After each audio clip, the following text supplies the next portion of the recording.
2025-এর মাধ্যমিকের বাংলা সাজেশনস। তোমরা সবাই মন দিয়ে শোনো আর সবাই লিখে রাখো, ভেরি ভেরি ইম্পর্টেন্ট। তবে তোমরা সবই পড়বে, কিছুই তোমরা সিলেক্ট করবে না, তোমরা সব কিছু পুরো বই ভালো করে পড়বে। তবে আমি সাজেশনটা দিচ্ছি, তোমরা সবাই লাইক অ্যান্ড সাবস্ক্রাইবটা দিয়ে দাও। জ্ঞানচক্ষু। জ্ঞানচক্ষু গল্পে তপনের চরিত্রটি বিশ্লেষণ করো। তপন একটি পত্রিকা লিখেছিল, তাই কোশ্চেন হচ্ছে জ্ঞানচক্ষু গল্পে তপনের চরিত্রটি হলো, বিশ্লেষণ করতে বলছি, তাই বিশ্লেষণ হলো তপন একটি পত্রিকা নিজের সময়টি গল্প লিখেছিল তার বিদ্যালয় জীবনের প্রথম দিন অভিজ্ঞতা নিয়ে। সেটি সরল বিশ্বাসে তার ছোট মেশোকে ছাপাতে দিয়েছিল।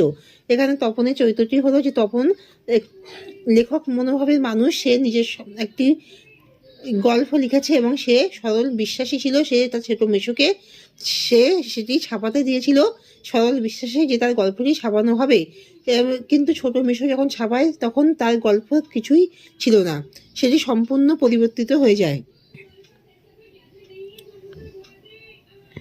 এতে তপনের সরল মনের বিশ্বাসে আঘাত লাগে। সে তখন ঠিক করে যে সে যখনই এবার ছাপাবে সে নিজেই অফিসে যাবে, পত্রিকা অফিসে, এবং সেখানে গিয়ে সে নিজেই ছাপাবে। তার মধ্যে যে সে বিশ্বাসটা সে হারিয়ে ফেলে এবং তার জ্ঞানচক্ষুটা খুলে যায়। তপনের নতুন মেশোর পরিচয় দাও। তপনের নতুন মেশো একজন লেখক মানুষ ছিলেন, তিনি নিজের গল্প লিখতেন, পত্রিকা ছাপাতেন। সে তপনের গল্পটি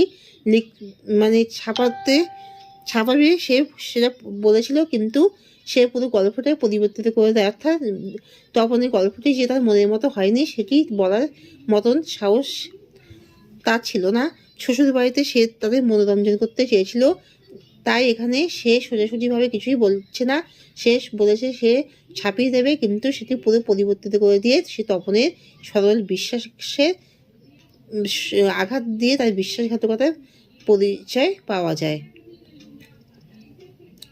নতুন মেশোকে দেখে তপনের কেন জ্ঞানচক্ষু খুলে গেল? নতুন মেশোকে সে তার নিজের লেখা গল্পটি ছাপাতে দিয়েছিল, কিন্তু নতুন মেশো তার জ্ঞানচক্ষু খুলে দেয়, সে তার সরল বিশ্বাসে আঘাত দেয়। মেশো তার গল্পটি পত্রিকায় ছাপাবে বলে, কিন্তু সে ছাপানোর পরে দেখা যায় যে পুরো গল্পটাই পরিবর্তিত করে শুধু হেডিংটাই লেখা আছে। এতে তার সরল বিশ্বাসে আঘাত লাগে। এখানে সে মেশোকে যে বিশ্বাস করেছিল, মেশো সেই বিশ্বাসটা রাখতে পারেনি, তাই জন্য তপনের মনে খুবই আঘাত লাগে এবং তার জ্ঞানচক্ষু খুলে যায়।